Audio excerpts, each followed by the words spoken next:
Nós somos inovadores, inventores.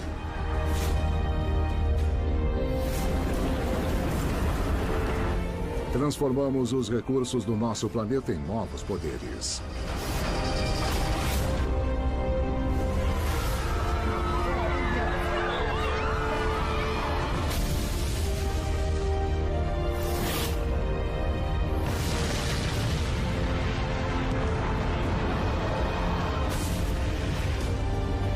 Mas à medida que a vida acelera, novos perigos e os maiores triunfos da humanidade. No caos de um planeta impiedoso, muitas espécies perecerão. Mas para uma, todas as peças irão se encaixar. Formarão a chave que abrirá o caminho para a humanidade prosperar. Esta é a nossa história. A história de todos nós. Humanidade. A história de todos nós. Richmond, Virgínia. Abril de 1865. O auge da Guerra Civil Americana. As tropas da União se aproximam da capital confederada.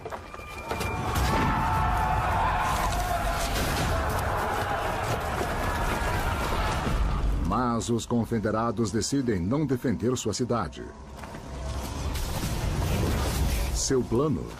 Retroceder, reagrupar e continuar a lutar.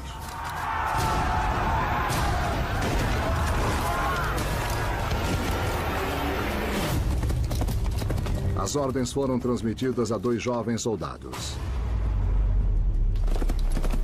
Capitão William Herring e o ajudante Lyndon Kent. Sem saber, eles ajudarão a levar a guerra a um súbito fim.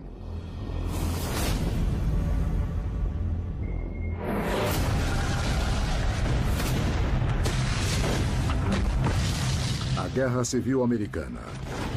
O conflito mais sangrento da história dos Estados Unidos. 600 mil norte-americanos mortos. Mais baixas do que houve na Primeira e na Segunda Guerra Mundial combinadas. Mas na era moderna, a chave do sucesso da humanidade é a produção em massa. As guerras agora são vencidas explorando o poder da indústria. Isto dá à União uma grande vantagem. 4 entre 5 fábricas estão no norte, produzindo 25 vezes mais armas, 6 vezes mais munição.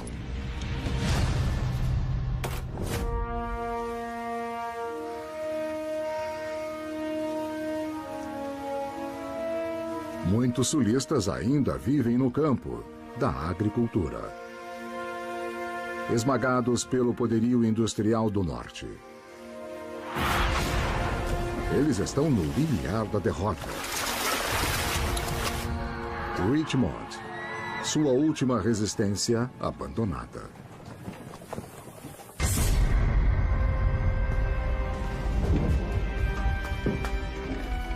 Herring e Kent devem queimar a commodity mais valiosa do sul, o tabaco. E também destruir comida e suprimentos. Qualquer coisa que possa ser usada pelas tropas da União.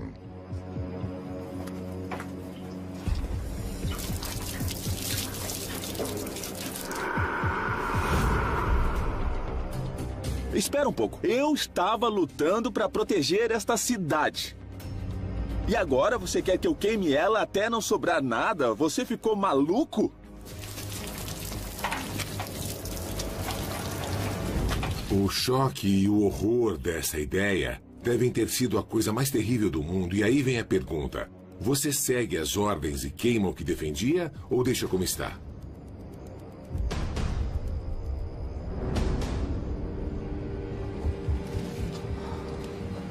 Vamos mesmo fazer isso?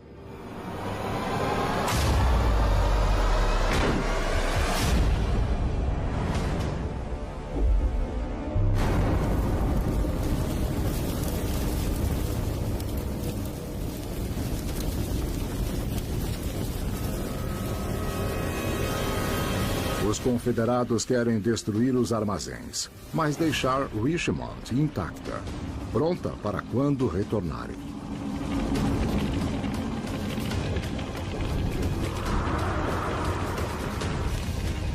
Richmond é um conceito, uma crença. Enquanto Richmond existir, a Confederação também vai.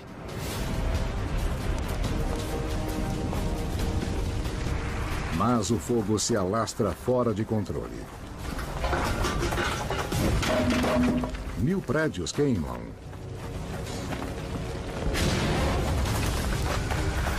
Depósitos de munição explodem. Os confederados devastam a própria cidade. É apocalíptico. O único jeito de descrever o fato. Os confederados deixam sua cidade em chamas, sua capital em ruínas, uma ideia em ruínas, um sistema político em ruínas. É o fim. 6 dias depois, o Sul se rende.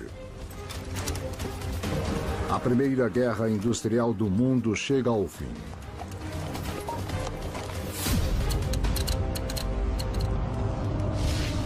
Agora, os homens e máquinas que lutaram na guerra lutam por uma nova causa: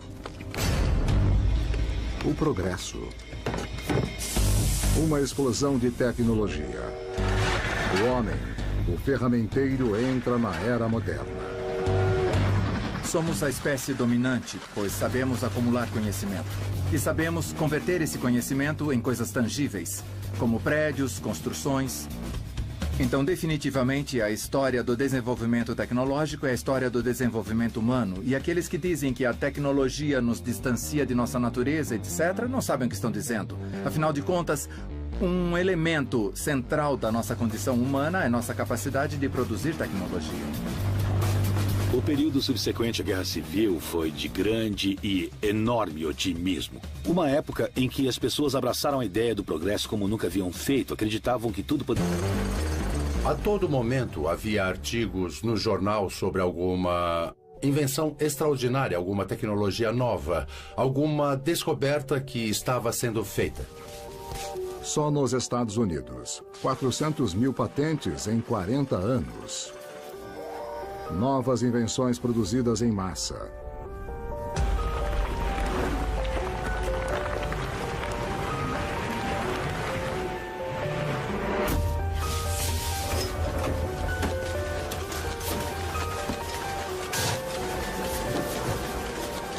Peças idênticas, feitas separadamente. Unidas na linha de montagem. Volume grande, custo baixo. Ao redor do globo, uma reação em cadeia. A indústria cresce 700%. A produção em massa avança pela América do Norte e Europa. E depois para o leste, para a Ásia. Japão. Por 200 anos, segregado do resto do mundo. Um estilo de vida medieval isolado do progresso ocidental. Mas até aqui, a mudança está chegando. Uma barbearia na antiga Tóquio. Um homem ajudará a lançar o Japão na era moderna. Iwasaki Yataro. Visionário, reformador, samurai.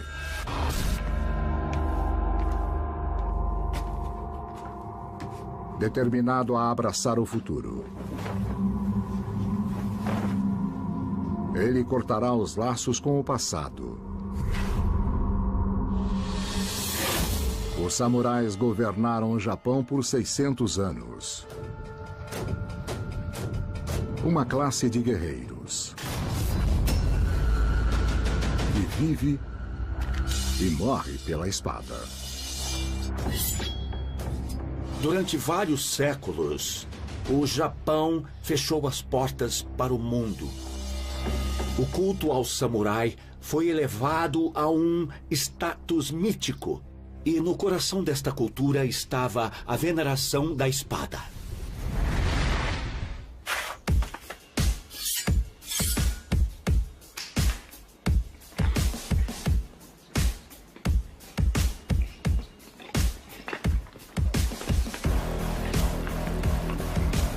alma de cada guerreiro está na sua arma.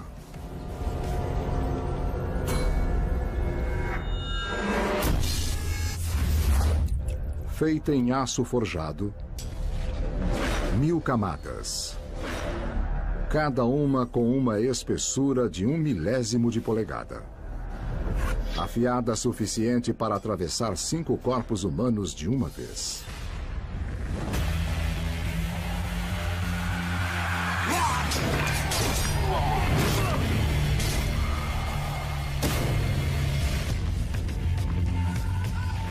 Mas o antigo sistema feudal samurai mantém o Japão vivendo no passado.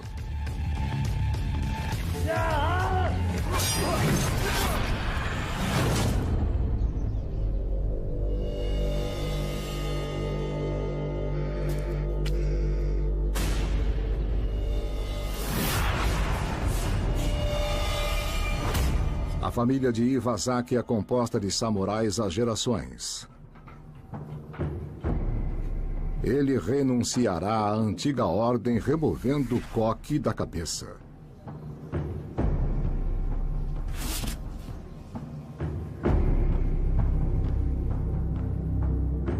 Tradicionalmente cortado após a derrota. Um ato de humilhação.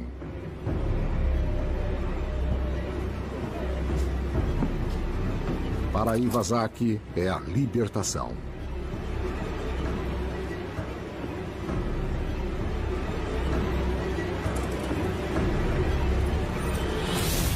Ele entra na barbearia como samurai. E a deixa como empreendedor. 1884. Iwasaki aluga um estaleiro antigo.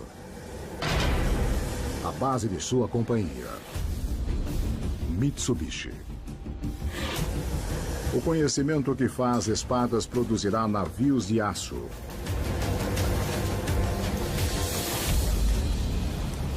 Uma liga de carbono e ferro, aperfeiçoada ao longo dos séculos. O aço é um metal feito pelo homem até 1000 vezes mais resistente que o ferro puro. Hoje, utilizamos 1,3 bilhões de toneladas de aço todos os anos. Suficientes para construir o Empire State Building 20.000 vezes. Iwasaki recruta peritos ocidentais para aprender os segredos da indústria moderna. Soprando oxigênio através do ferro fundido, é possível produzir aço 1000 vezes mais rápido. E em apenas um século, a Mitsubishi torna-se a maior corporação do mundo, construindo navios, aviões e carros.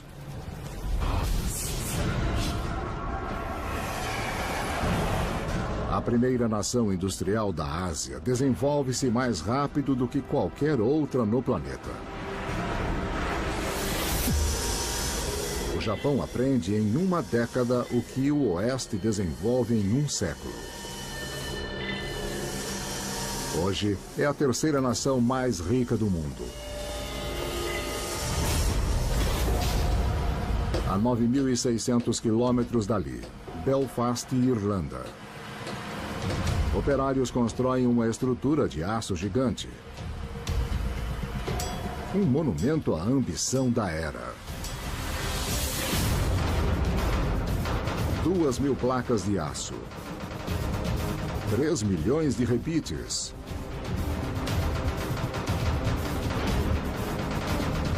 274 metros de comprimento. 46.000 toneladas. O maior objeto móvel do planeta. A prova de naufrágios.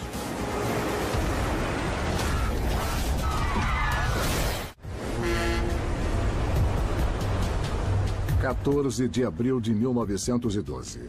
RMS Titanic. Destino: Nova York. A humanidade coloca sua fé na tecnologia.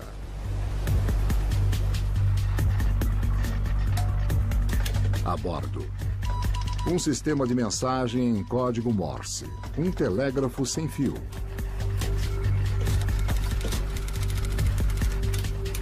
O operador Jack Phillips. 25 anos. Perito em comunicações. Ele terá seu papel no desastre mais famoso conhecido pela humanidade. 9h40 da noite. Chega uma mensagem do navio a vapor Mesaba, 13 quilômetros à frente. Observamos pesados blocos de gelo, um grande número de imensos icebergs e também placas de gelo. Tempo bom e claro. Uma mensagem invisível, enviada à velocidade da luz.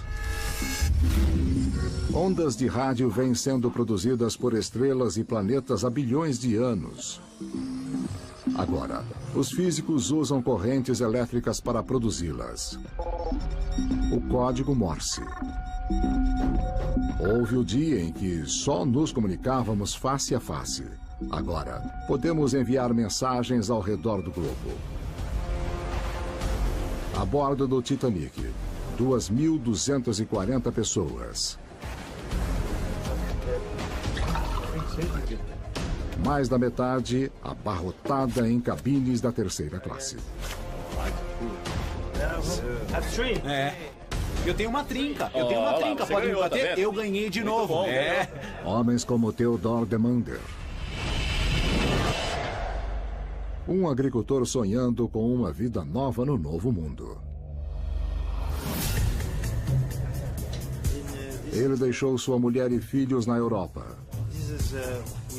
Sua passagem custou o equivalente a 1 ano de seu rendimento.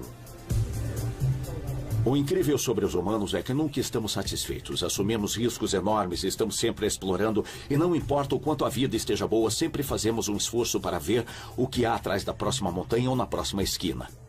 Se falamos da curiosidade e da exploração das pessoas, creio que foi o que nos trouxe onde estamos agora. Se saímos das cavernas, construímos cidades, construímos obras de arte e esportes e um mundo cheio de coisas interessantes, foi graças à curiosidade que temos de poder viver experiências melhores. É o que eu chamo de humanizar as coisas, tornar as coisas mais agradáveis para nós. Com a produção em massa, vem o transporte em massa. Navios a vapor viabilizam a maior migração da história da humanidade. Em meio século, 1 em cada 20 pessoas no planeta emigra. O destino mais popular. O outro lado do Atlântico, a América. 100 navios por semana chegam a Nova York. 23 milhões de pessoas migram para os Estados Unidos. Há sempre 2 pontos de vista, às vezes bem hegemônicos. Uma visão negativa, que tem a ver com a ideia de que a migração é basicamente fruto da falta de recursos, da carência de alimentos suficientes, por exemplo, para sustentar a vida. E há uma visão positiva, que tem a ver com a ideia de que basicamente as pessoas migraram porque havia outros lugares no planeta com melhores possibilidades de vida, com condições para o desenvolvimento.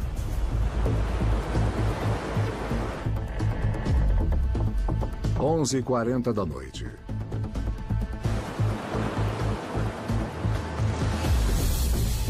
Enquanto os passageiros dormem, Jack Phillips está ocupado enviando mensagens particulares para pessoas na primeira classe. O aviso de iceberg não chega à ponte. Mas o maior navio do planeta está a 22 nós e meio, quase a velocidade máxima.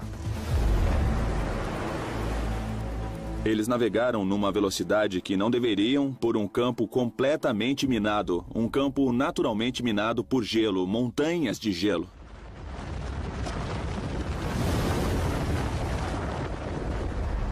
Icebergs à frente! Motores, parada completa!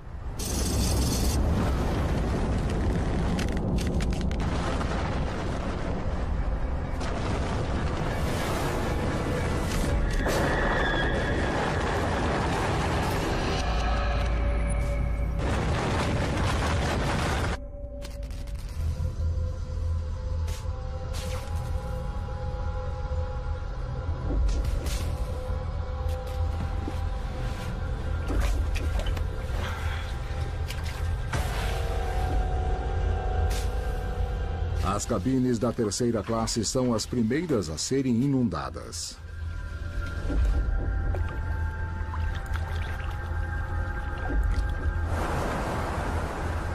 O iceberg arranca os rebites das placas de aço, abrindo 6 fissuras.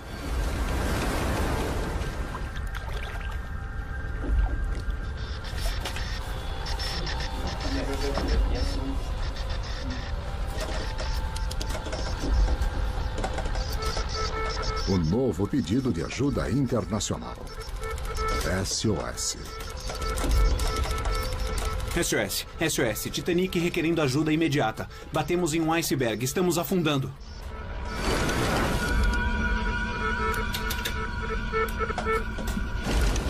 A 16 quilômetros dali, outro navio, o Californian, perto o suficiente para salvar vidas. Mas 15 minutos antes, o operador do telégrafo sem fio havia desligado o aparelho e ido dormir. 6 compartimentos supostamente à prova d'água foram inundados. Mais de 40 milhões de litros de água entram no Titanic.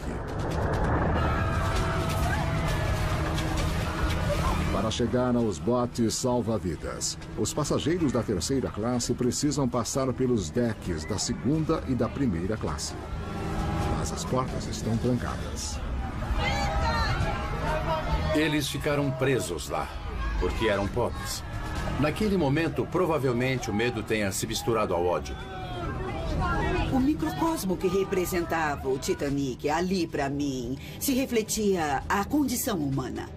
Pois houve muitos vilões, mas também muitos heróis. Significava que não havia só 3 classes sociais, havia muitas classes sociais. Havia várias culturas, várias religiões, vários idiomas. Era como uma torre de Babel. Menos da metade dos que estão a bordo chegarão a Nova York. Este é o único caminho para... –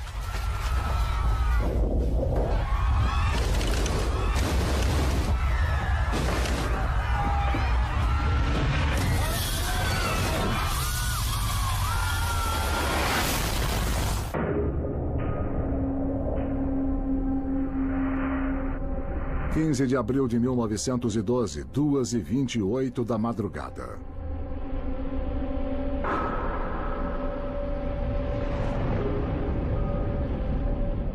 Três horas e 45 minutos após atingir o iceberg, o Titanic, o navio inafundável, naufraga.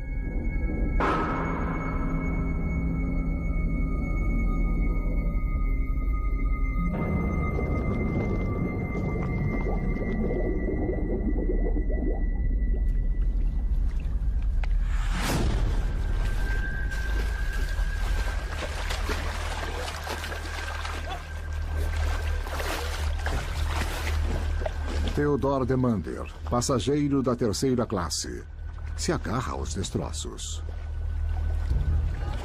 A água está mortalmente gelada. Aqui! Por favor! Menos 2 graus Celsius. Por favor, ajuda! Ele pode morrer de hipotermia em apenas 15 minutos.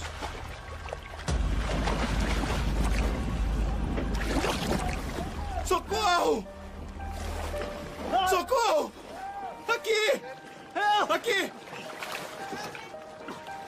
Mas Demander é um dos sortudos.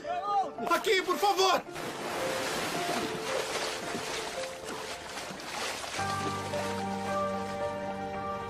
Três dias depois, Demander chega a Nova York. Ele irá conseguir um trabalho na fábrica da Ford em Detroit. Uma clássica história de imigrante. –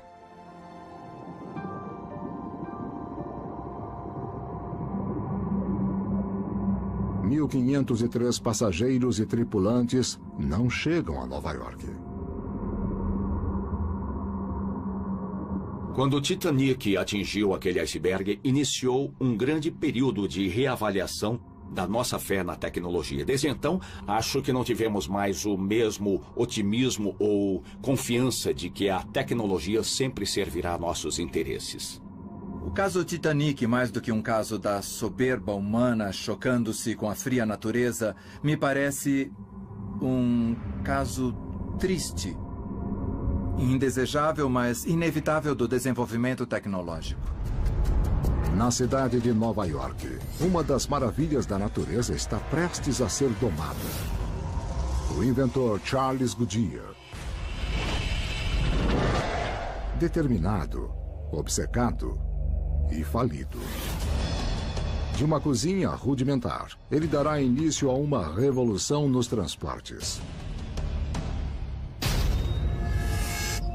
Os nativos sul-americanos no Amazonas já utilizam esta substância há séculos, extraindo uma seiva branca das árvores. Eles a chamam de caoutchouc.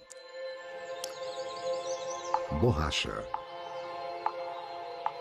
A borracha é um dos milagres mais subapreciados da natureza. Está no patamar do carvão, aço e do bronze. Tornou-se um tipo de suco secreto que nos permitiu expandir além dos nossos limites. Em seu estado bruto, a borracha não é muito útil. Ela derrete no calor, quebra no frio.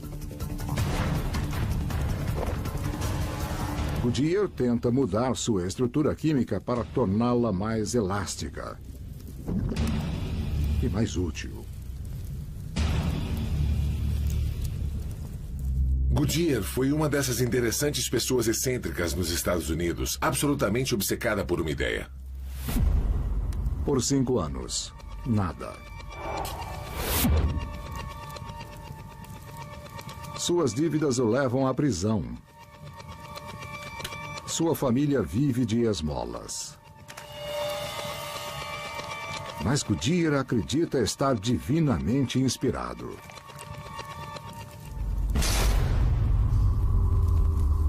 Não há nada tão desejável, tão importante e tão necessário ao conforto humano do que tornar a borracha própria para o uso do homem.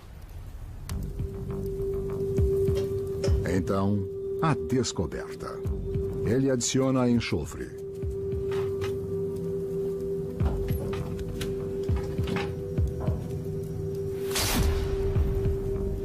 O resultado, um material duro como um couro, mas flexível. Ele chama o processo de vulcanização, uma homenagem ao deus romano do fogo. Ele perdeu sua fortuna várias vezes, faliu inúmeras vezes, mas nunca desistiu da ideia de que aquilo era algo que mudaria o mundo. E ele estava absolutamente certo. Quase toda máquina na Revolução Industrial utiliza peças e juntas de borracha para suportar a pressão do vapor. Centenas de peças do modelo T da Ford são feitas de borracha.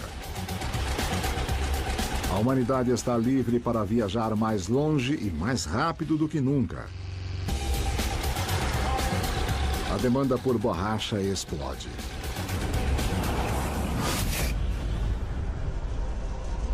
A 9.600 quilômetros da casa de Goodyear. África. Uma das maiores fontes de recursos naturais do planeta. O Congo. 2.331.000 quilômetros quadrados. Mais de 2 bilhões de seringueiras.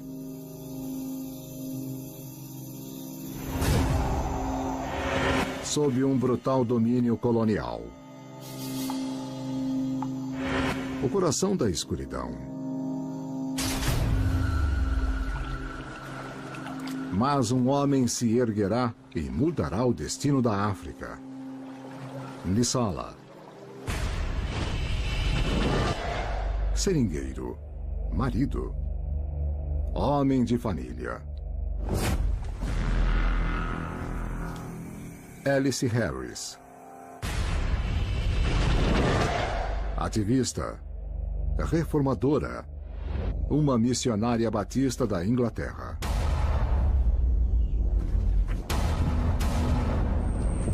Nissala não a conhece, mas não tem a quem mais recorrer. Ele quer que o mundo saiba o que ele está carregando.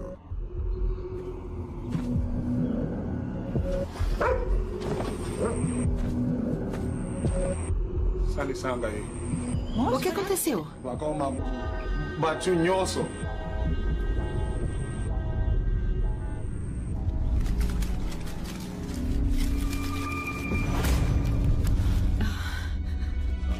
As mãos e pés decepados de sua filha. Quem fez isso? No dia anterior, sua vila foi atacada. Sua mulher e filha mortas. Eu vou ajudá-lo, ok? Deixe-me ajudá-lo.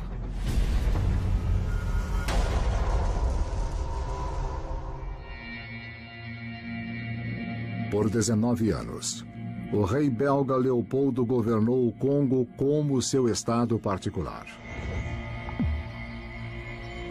Milhões foram forçados a extrair o látex. Os lucros iam direto para o seu bolso. Como percebeu que não havia ninguém vigiando, ele explorou o local e o povo também. Quase tudo podia acontecer e aconteceu, infelizmente. Quando os trabalhadores não atingem sua meta, o chicote. Uma chibata feita de pele de hipopótamo. 10 milhões de congoleses morrem sob o governo de Leopoldo. Um genocídio africano.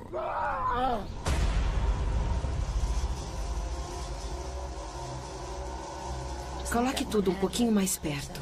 Alice Harris irá explorar a brutalidade do regime de Leopoldo e mudará a opinião do mundo. Uma foto que transformará a humanidade.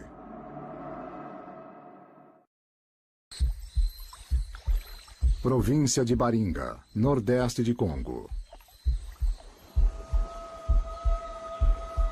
Uma terra controlada pelo rei belga Leopoldo. A missionária britânica Alice Harris utilizará o poder da comunicação em massa para revelar uma terrível verdade.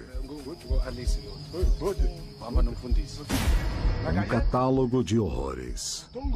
Nossas mães, pais, irmãs e irmãos estão sendo mortos ao monte por causa da borracha. Não importa o quão duro trabalhemos, nós sofremos. Todos os dias, nós sofremos.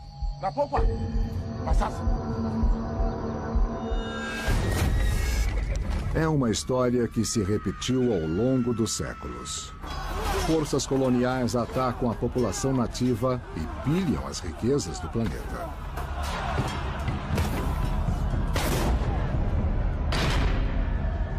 Atrocidades cometidas longe dos olhos da humanidade.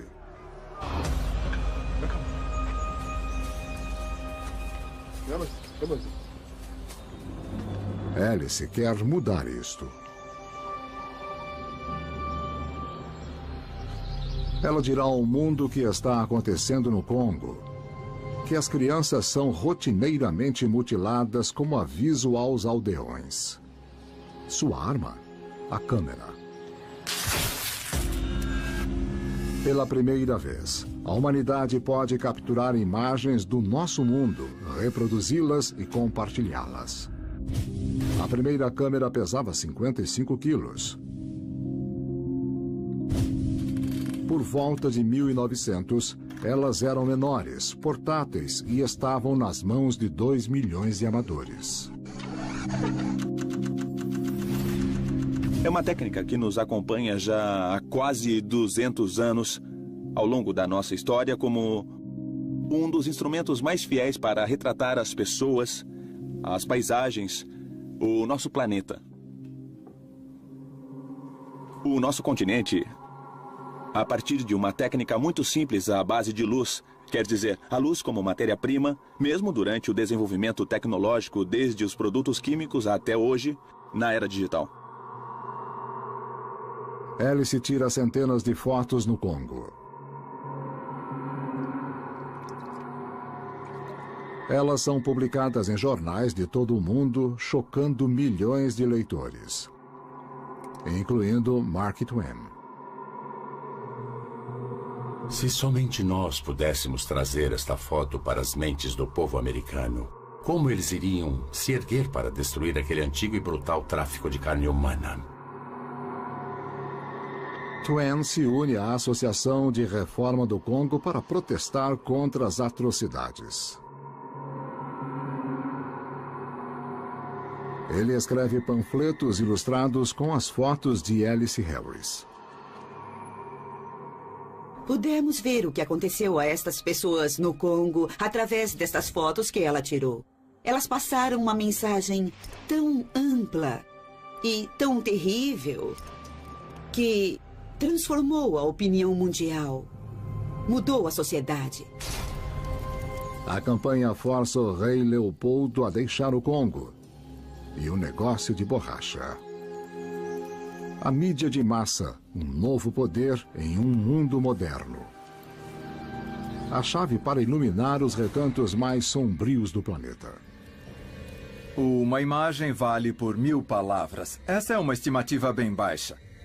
Uma foto, uma boa foto, vale muito mais do que isso.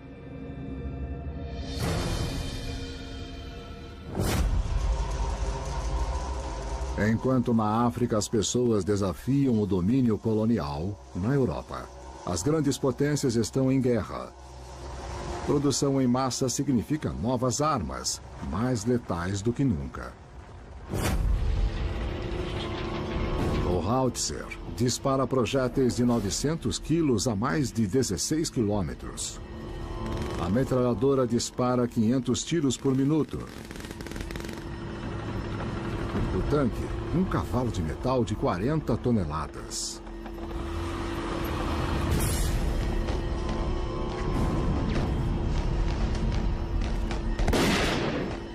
Na Primeira Guerra Mundial, 8.500.000 pessoas morrem. Calma, calma. Eu vou ajudá-lo. Mas 2/3 destas mortes não foram provocadas por armas feitas pelo homem. Qual o seu nome, senhor? Mas por bactérias. Há uma disputa antiga entre micróbios e o homem.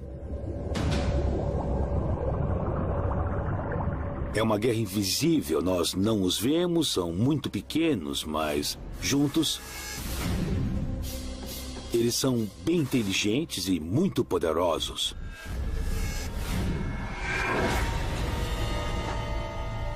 Agora, um homem irá declarar guerra às bactérias. Milhões de vidas estão em risco.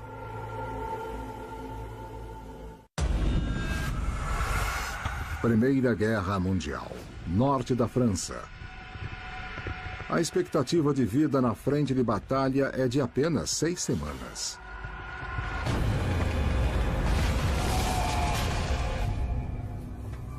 Mas do pior dos tempos vem o melhor da humanidade.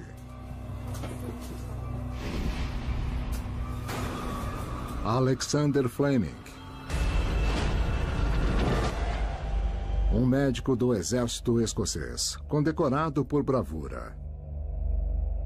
Não é um cirurgião ou clínico geral. Ele é um novo tipo de médico. Um bacteriologista. Em uma busca para tratar não os sintomas da doença, mas sua causa.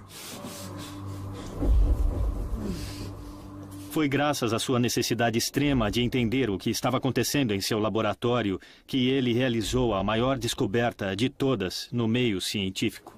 Fleming vê milhares morrendo desnecessariamente, não por balas ou estilhaços, mas por feridas infectadas por bactérias. 100 trilhões de bactérias habitam o corpo humano, 10 vezes o número de células humanas. Micro-organismos que se alimentam de tecido vivo. A maioria é inofensiva, mas algumas espécies liberam toxinas que debilitam o sistema imunológico, espalhando a doença. As bactérias mataram mais pessoas do que todas as guerras na história combinadas.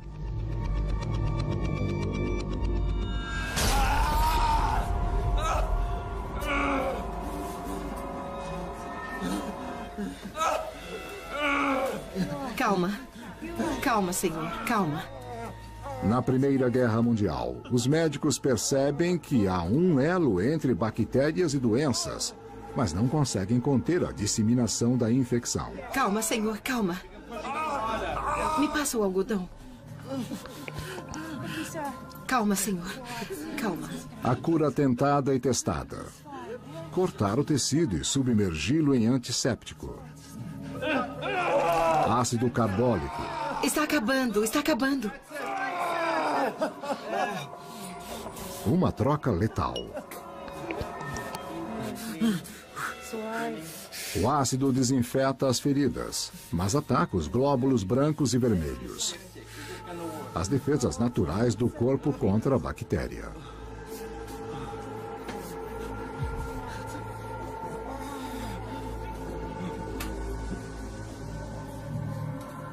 Imagine estar ao lado de um soldado com uma ferida pequena, fácil de tratar, e ainda assim ver a gangrena tomando conta da perna.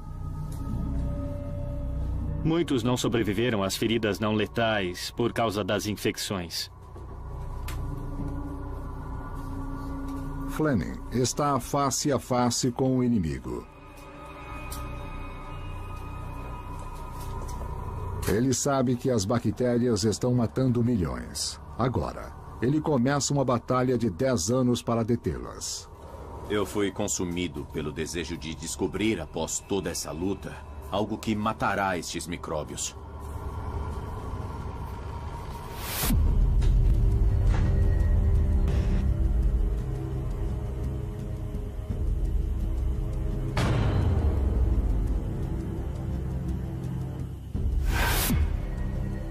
Londres, 1928. A guerra acabou e Fleming é um médico civil, trabalhando no laboratório de um hospital, testando amostras de tecidos infectados.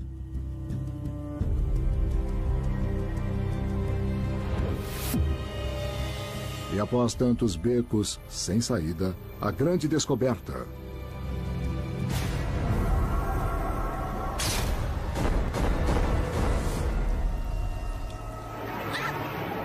Uma amostra deixada aberta por um mês está contaminada.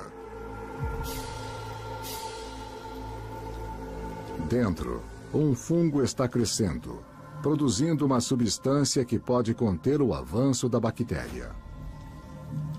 Em vez de se multiplicarem, os micróbios se rompem e morrem. A substância? Penicilina. Quando acordei aquela manhã, eu não planejava revolucionar toda a medicina. Mas acho que foi exatamente o que eu fiz. Em 15 anos, a penicilina salva 1 milhão de vidas por ano. Uma droga milagrosa. O primeiro antibiótico do mundo. Hoje produzimos 45 mil toneladas deste medicamento todos os anos. Eu creio que o futuro dos grandes avanços da medicina está em retomar a tradição das grandes mudanças que se originaram a partir do século XIX. Imagine o mundo antes do antibiótico, antes da invenção de Fleming. Um mundo em que as mães temem pelas vidas dos filhos, pois muitos já se foram. 1 em 3 pessoas que estão escutando minha voz agora, vendo meu rosto, estaria morta se não fosse o antibiótico que Fleming inventou. Medicamentos para milhões em um mundo moldado pela produção em massa.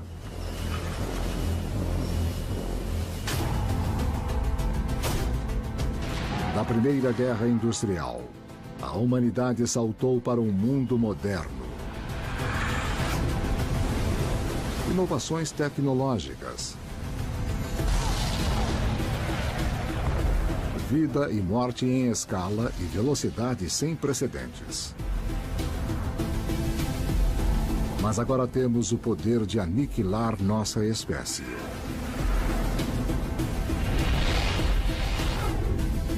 transformá-la para sempre.